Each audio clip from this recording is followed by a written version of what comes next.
sina paned temale nimeks Jeesus ja tema päästab oma inimesed nende pattudes ja see juhtus nõnda ennast täide prohveti kaudu öeldu, kes ütleb nõnda, vaata, neid siis saab käima peale ja toob ilmale tujad ja temale pannakse nimeks Emmanuel, see on ära seletatud, Jumal on meiega.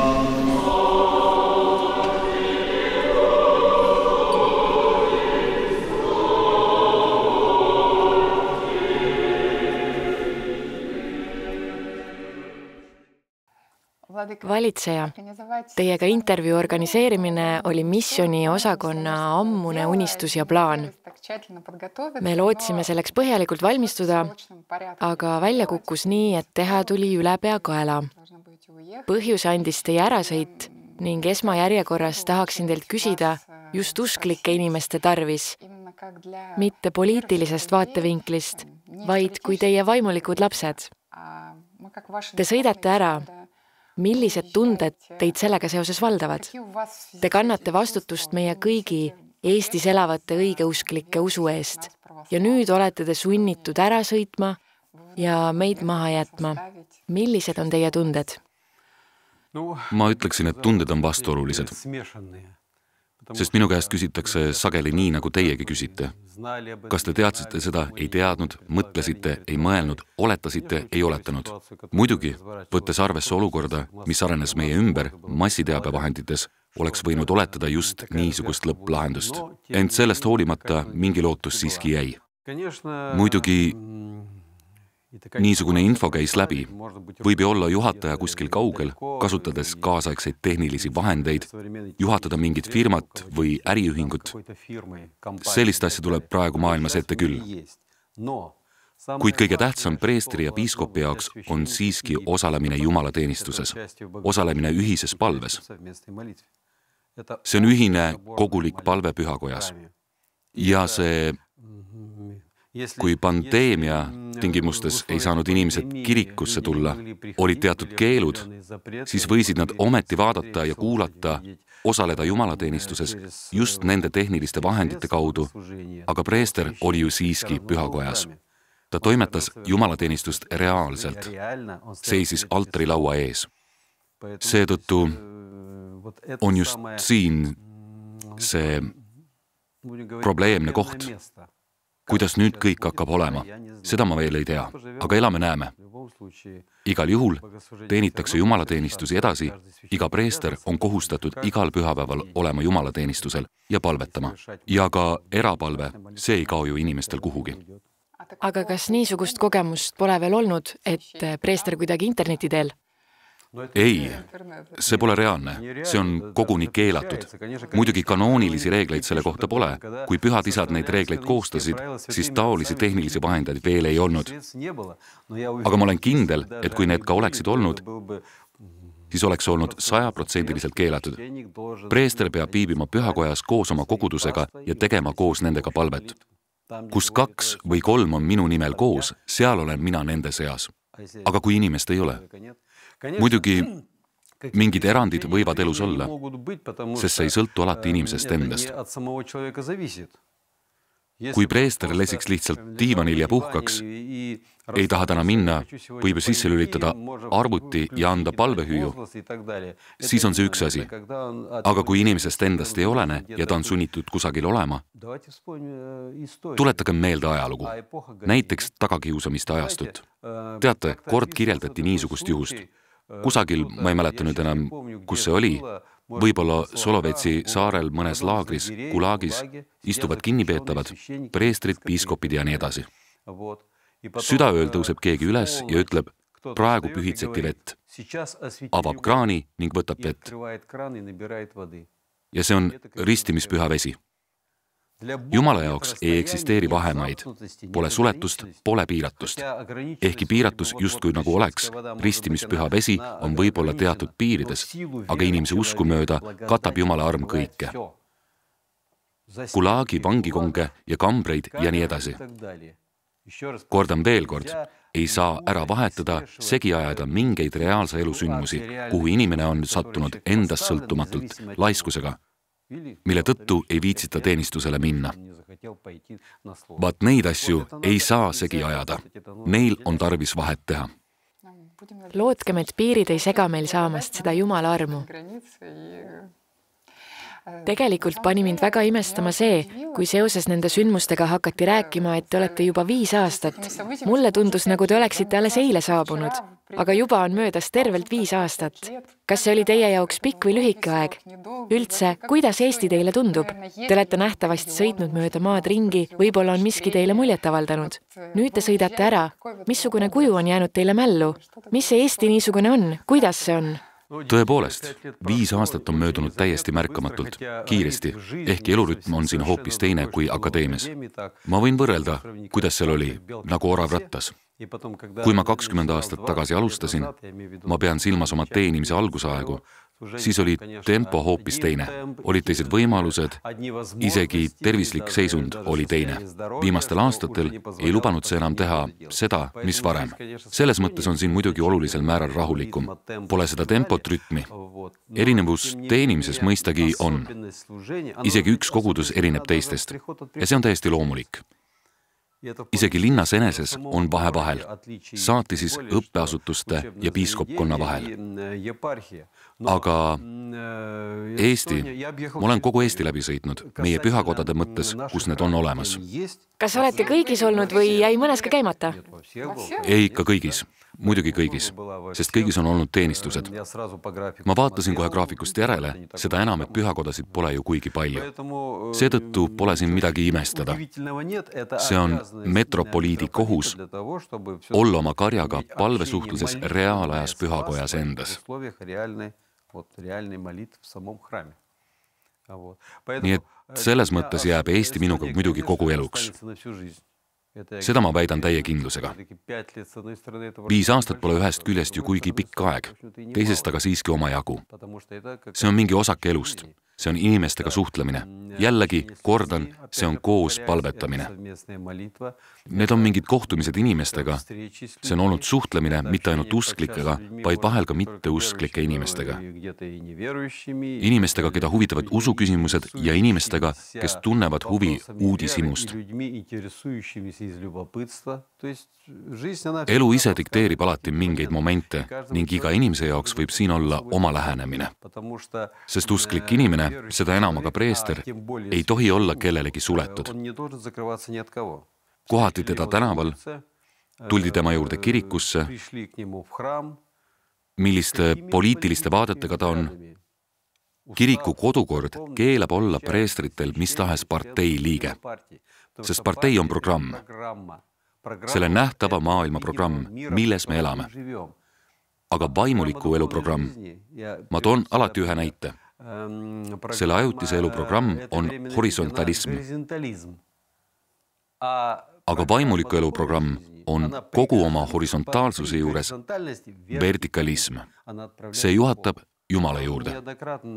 Ma olen juba ilmselt korduvalt rääkinud intervjuudes ja vestlustes, milles seisneb iga partei funktsioon.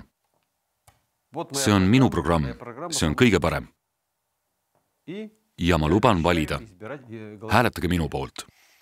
Kirik ei jaga ühe või teise partei vaateid vaimulikust seisukohast, sest ükski partei ei tõuse mingist tasemest kõrgemale, aga kirik tõuseb Jumala juurde ning viib inimesed sinna ja õpetab seda, et iga üks vastutab oma saavutuste eest selles ajalikus elus ja annab selle ees Jumalale aru.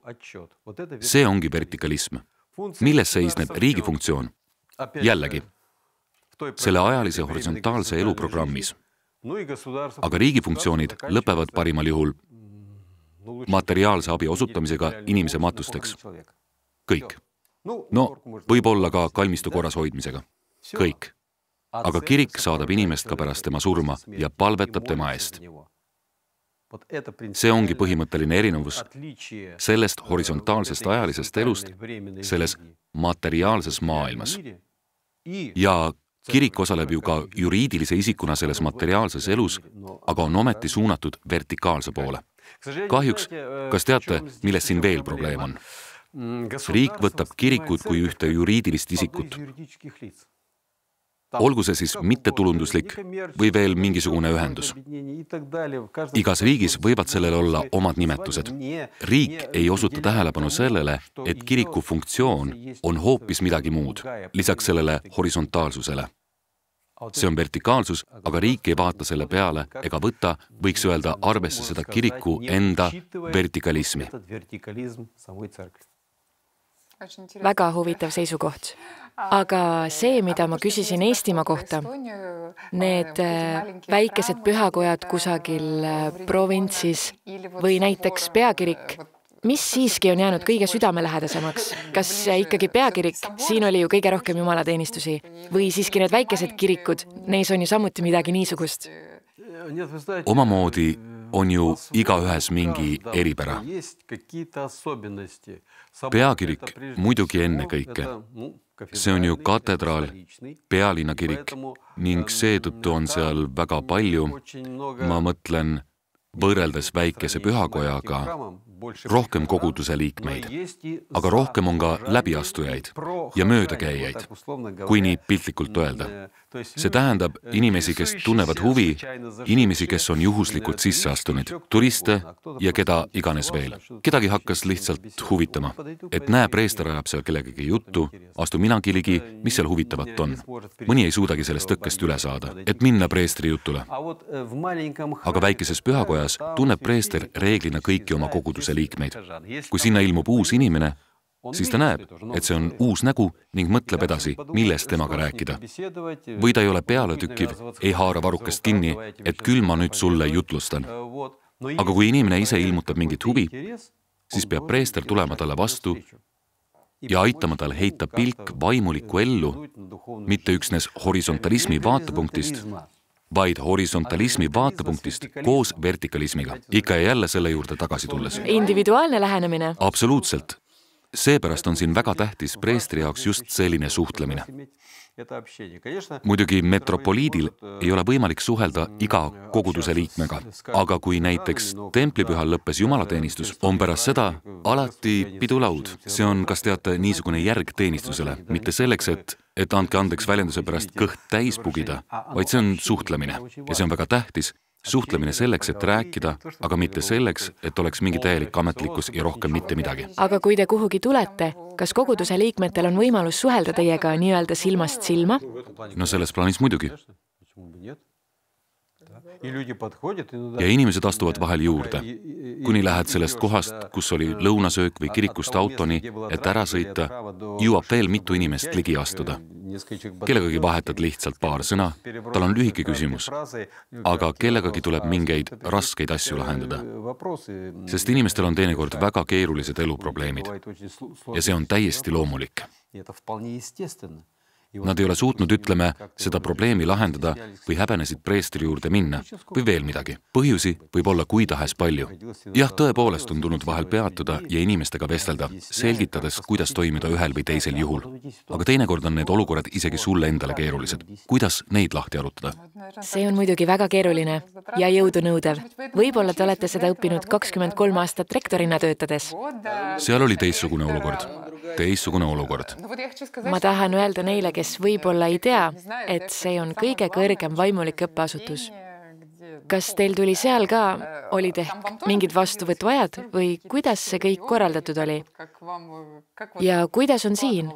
Siin pole teil üldse mingit õppeasutust ja kas üldse on mingit vajadust selle järele? Muidugi, kui arvestada mahtu, siis oleks siin oma õppeasutuse ülalpidamine väga kulukas. Poleks praegusel hetkel võimalik. Aga see, millest te räägite, vastuvõtt isiklikes küsimustes, see oli küll. Eelkõige olid need õppejõud ja tudengid, sest seal oli piiskopi ülemkarjase ülesanne.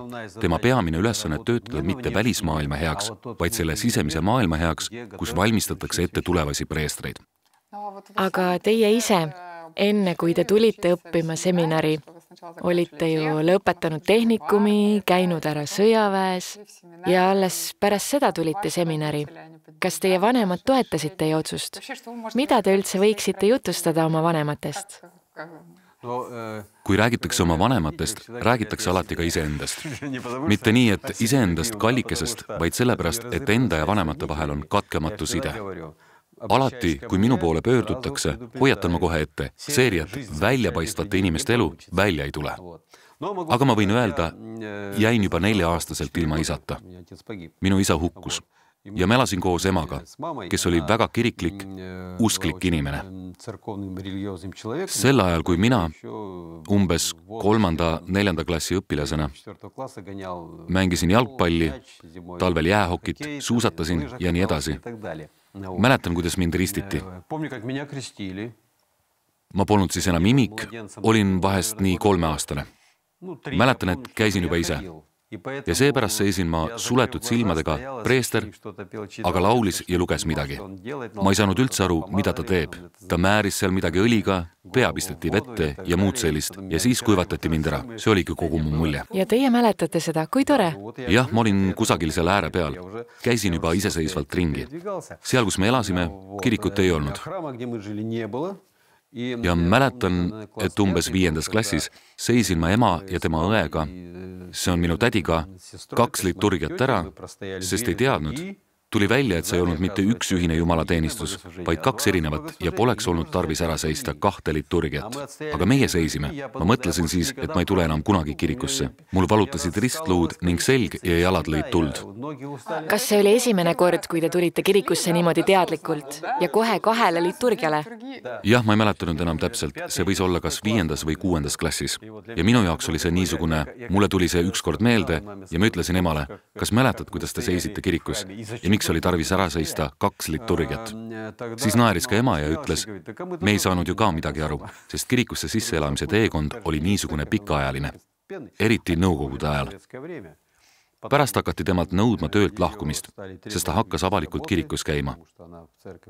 Mina aga olin sõjaväes.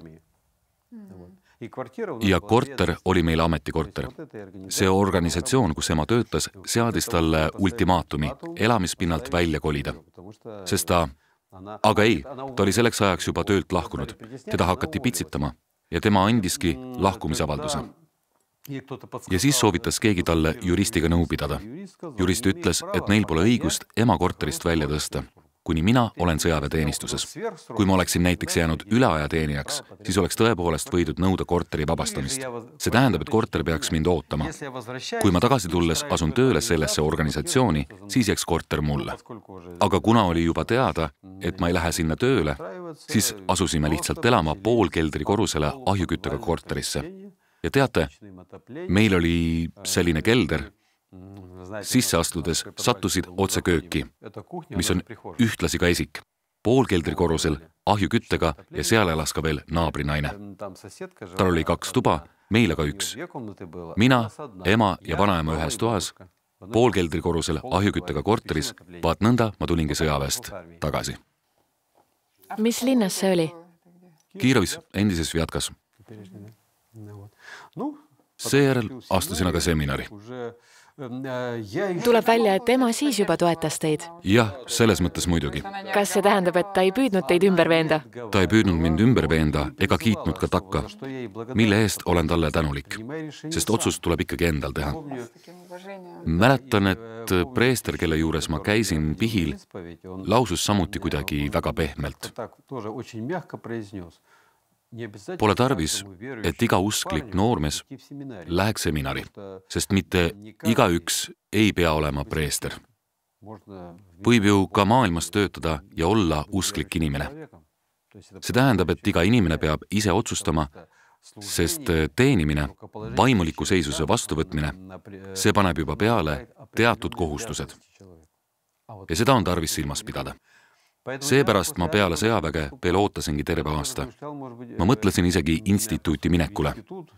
Kuna ma olin lõpetanud ehitustehnikumi, siis oleksin valinud sama eriala. Ma olin kuidagi piiri peal, aga eks elus ole kõik muutumises. Ma lasin mööda dokumentide esitamise hetke ning mõtlesin, olgu pealegi, tähendab läks nii. Aga selle aasta jooksul puutusin ma juba vahetult kirikuga kokku. Mitte jumalateenistustel viibimise mõttes, ehkki ka see oli, kuidas siis muidu, vaid raamatutesse kaevumise mõttes. Just nimelt vaimulikesse, kiriklikesse raamatutesse. See aasta andis mulle väga palju. Ma arvan, et oli isegi hea, et ma ei hakanud kohe seminari astuma. See oli niisugune sisemine kujunemine ja isikliku otsuse langetamine. Oleks ju võinud ka nõnda mõjutada. Jah, muidugi astu sisse ja läkski ja oleks olnud keeruline. Juba ise analüüsides mõtlesin ma siis, kui sisse sain. Jah, oleks olnud oluliselt teistmoodi, kui ma oleksin läinud kohe pärast sõjaväge. Ja veel, sel ajal, kui teist sai rektor, oli patriarhiks Aleksius II, ta oli pärit Eestist. Kas teie suhtlemine temaga lubas sellest rääkida? Võib-olla ta jutustas teile Eestist või on teil säilinud mingeid muljeid patriarhist, mida te tahaksite meiega jagada? Oma eelmises küsimuses te mainisite veel tookordset patriarhi. Jah, kui te alles ise õppisite. Jah, ma isegi nägin teda, kui ma tulin suurkloostrisse, veel enne seminari astumist. See oli 3 ainupühal. Muidugi esimest korda elus näha patriarhi. Kujutage ette, et kogu propaganda rääkis religioonist kui oopiumist rahvale. Ja ma mäletan seal tänaval, patriarh sõitis kohale ning kõik jooksid hulgakesi tema juurde.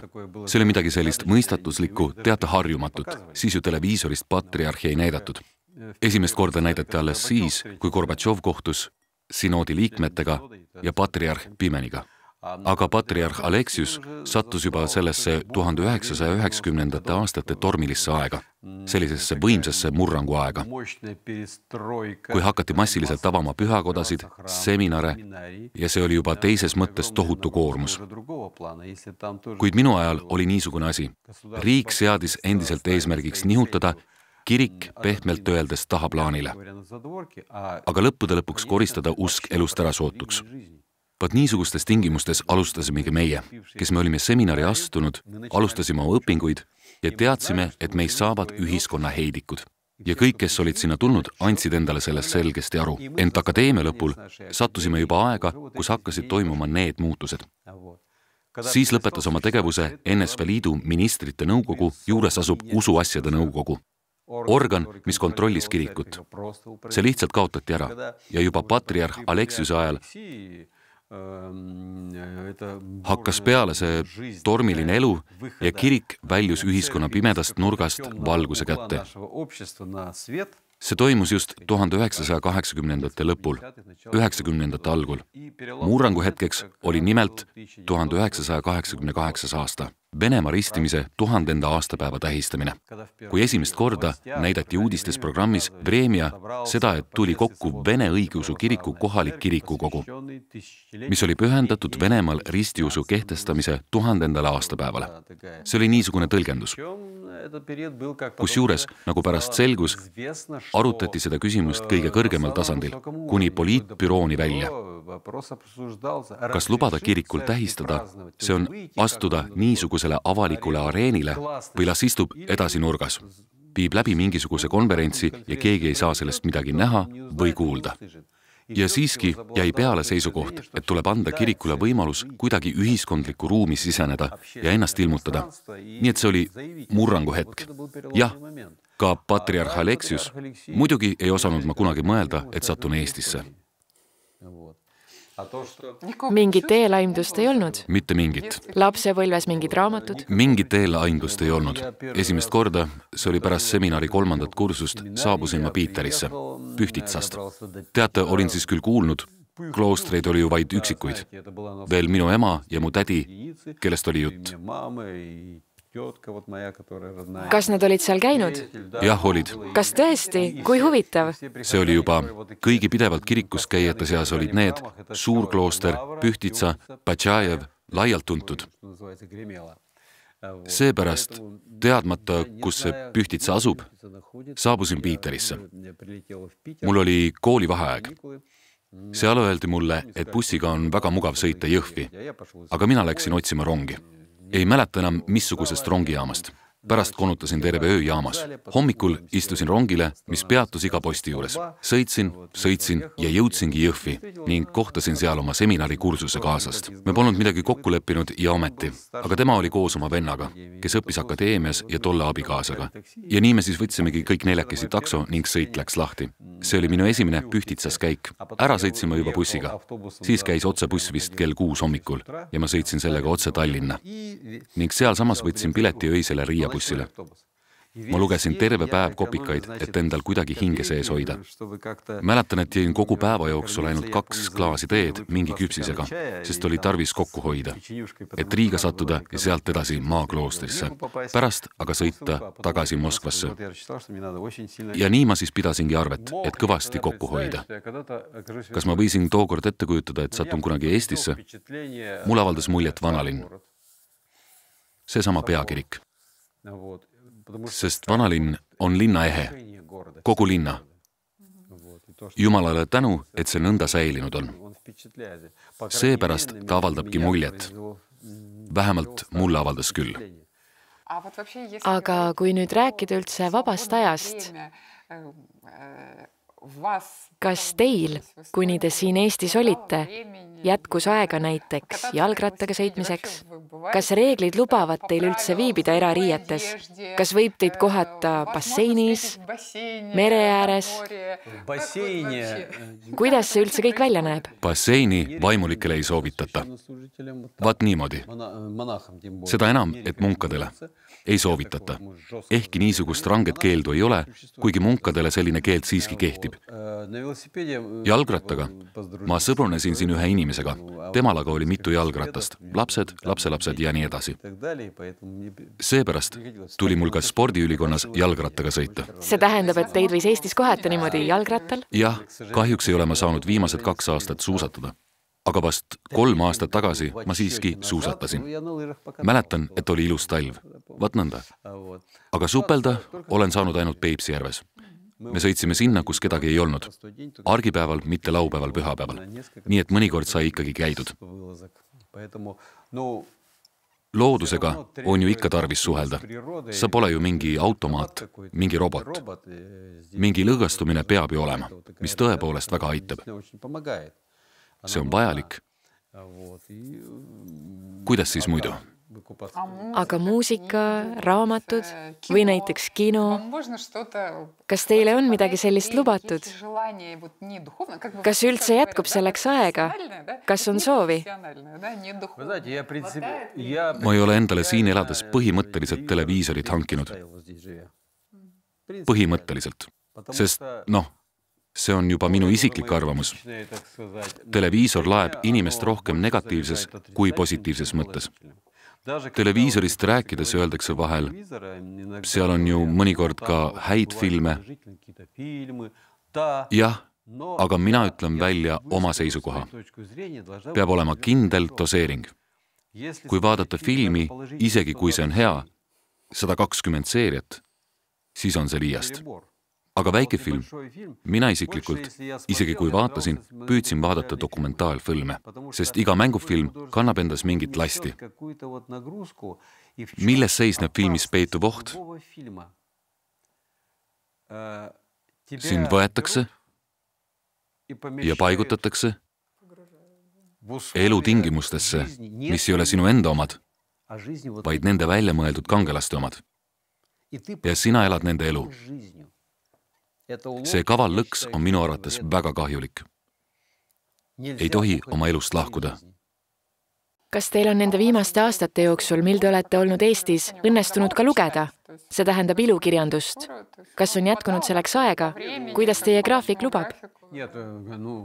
No muidugi. Mulle meeldib kõige rohkem Šmeljov. See on niisugune kerge kirjandus, kuhu sa sukeldud. Kah muidugi sukeldud, aga selle sõna heas tähenduses. Sukeldud sellesse ajastusse, mis oli veel kiriklike traditsioonidega, nende iidse Venemaa kommetega. Selline asi jätab väga sügava mulje. Aga televisioon, kui selle juurde jälle tagasi tulla. Aga millist raamatut te soovitaksite lugeda neil, kes seda intervjuud kuulavad? Näiteks võiks lugeda Issand aastat. Oivaline raamat. Ja kõik teised ka. Aga kokkupuude vaimuliku kirjandusega, see peab kindlasti olema. Ja isegi kui inimene ei ole kiriklik, kui ta hakkab usku eitama ja ütleb, see pole see, aga sa ise, kuidas sa kirikuga oled kokku puutunud? Ükskord astusin sisse ja sedagi õnnetult. Keegi tegi seal mulle mingi märkuse. Kahjuks tuleb seda ette. Ja inimene pööras ringi ning läks minema. Ja ongi kõik. Kogu tema mulje kirikust piirdubki selle ebaõnnestunud suhtlemisega.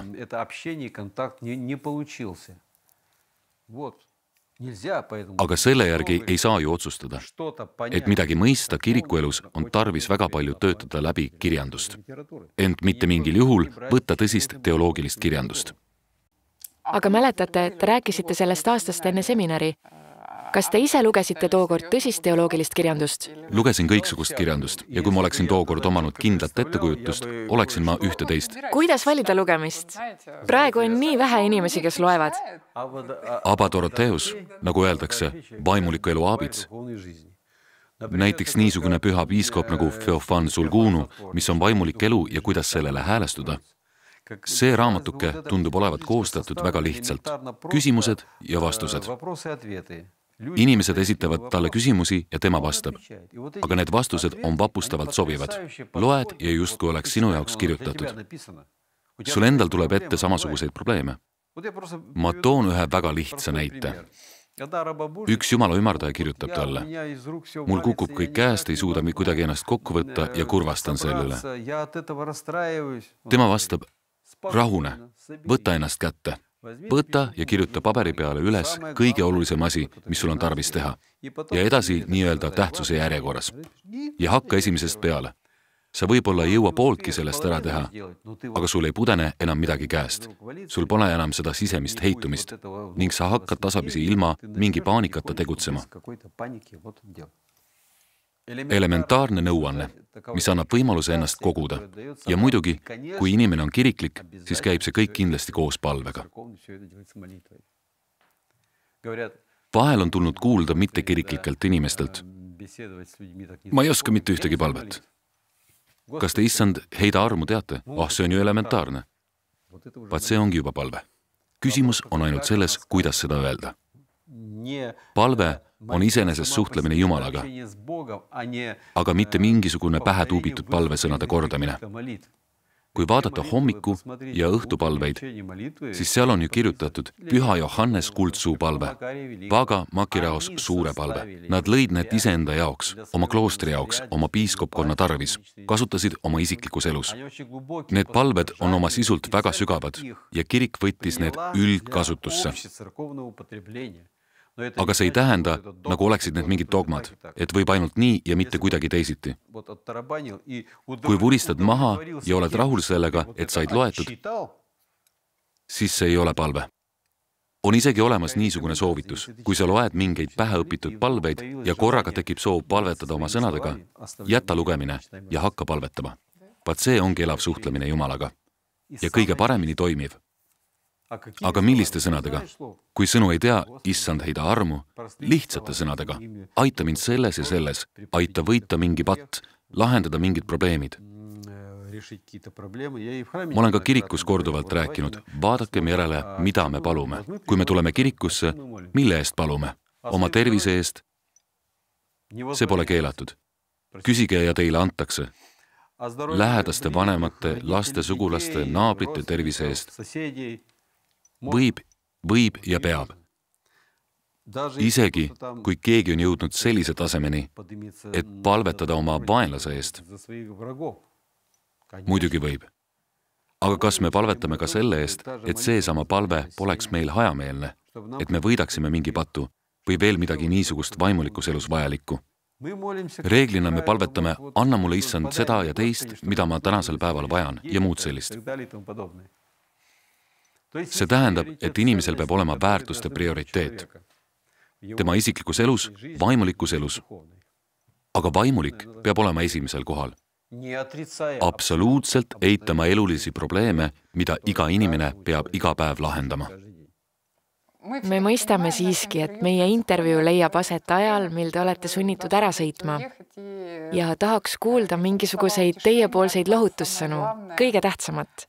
Need, kes kuulavad seda intervjuud, et nad saaksid selle kõige tähtsama. Lihtsalt inimlikust seisukohast. Jah, jälle elutingimuste muutus ja pole teada, mis saab edasi. Aga seni jään ma selleks, kes ma olen. Tallinna ja kogu Eesti metropoliidiks. Iseenesest vajutab see muutus muidugi pitseri minu isiklikule elule. aga vaimuliku elu peale peab see kõige vähem mõjuma. Selles mõttes, nagu ütleb püha piiskop Johannes Kultsuu, mitte mingid välised asjaolud ei pea, siin ma juba sõnastan ümber, inimest rööpast välja viima. Ma ütleksin niimoodi. Sõnade mõte on niisugune. Sest kõik me elame läbi mingeid olukordi, aga oleme usklikud inimesed ja peame täpselt tajuma ja mõistma, et meie peal läheb täide Jumala tahe. Miks nii? Oma paraku mitte eriti sügava vaimsuse tõttu ei suuda me seletada, mõista Jumala tahet. Miks nii? Kunagi inimene ehk mõistab. Möödub kuu, aasta, 3, 5, 15 aastat. Võib-olla saab midagi selgemaks, aga midagi ei saa ka. Vahest üksnes tuleva aja elus. Pärast meie surma avaneb meile midagi. Aga vaadakem kiriku ajalugu. Seal olid ju perioodid, mil veri voolas ojadena. Märtri ajastud. 20. sajand. Sündmuste kordumine juba hoopis uutes tingimustes. Kas me elame praegu üle samasuguseid sündmusi? Muidugi mitte. Seepärast ei tohigi siin paanitseda, asju on tarvis vaadata reaalse pilguga. Kui nii, siis nii. Kas me võime vastata midagi nendele pretensioonidele, mida meile esitatakse? Ma arvan, et oleme isegi kohustatud seda tegema. Kui me vaikime ja midagi ei räägi, siis me ju tunnistame täielikult heaks selle, mis meile on süüks pandud. Seepärast ärgem paanitsegem, vaadakem keskendunult, palvega reaalselt asjaoludele näkku. Ja et selles mõttes poleks tarvis teha meile etteheiteid meie liiga pealiskaudse vaimuliku elu pärast. Suur tänu! Jumal viis lõpuni meie päästmise töö. Aga pole tarvis mõelda, et päästetöö on lõpetatud ja me oleme automaatselt päästetud. Ei. Jumal on andnud inimesele vaba tahte ja inimene on vaba seadma oma sammud Jumala poole või talle selga pöörama. Aga isegi, kui ta seab oma sammud või soovib pääseda, siis ilma Jumala armuta ei suuda ta midagi teha. Inimese pääsemine toimub tema isikliku tahte ja Jumala armu koostoimel. Ja täpselt samuti võib öelda, et jumalik arm päästab inimese. Aga mitte ilma inimese enda osavõtuta. Ainult tema isiklikul tahtel. Me kõik peame tegema endale selgeks selle suure tõe. Et Jumal on tulnud sellesse maailma, saanud liha sisse meie inimeste ja meie päästmise pärast. Ja ta päästab teel, mis on meile teadmata, mis ületab meie inimliku arusaamise. See tee ei allu mingile inimlikule loogikale ja seepärast me olemegi usklikud inimesed. See on need, kes usaldavad Jumalat. Seda päästetööd, mida ta meie peal toime paneb, teeb ta oma targal viisil. Ma soovin, et me kõik tajuksime seda suurt tõde, et meie pääsemine on üksnes Jumalas, üksnes koos temaga, aga mitte kuidagi ilma temata.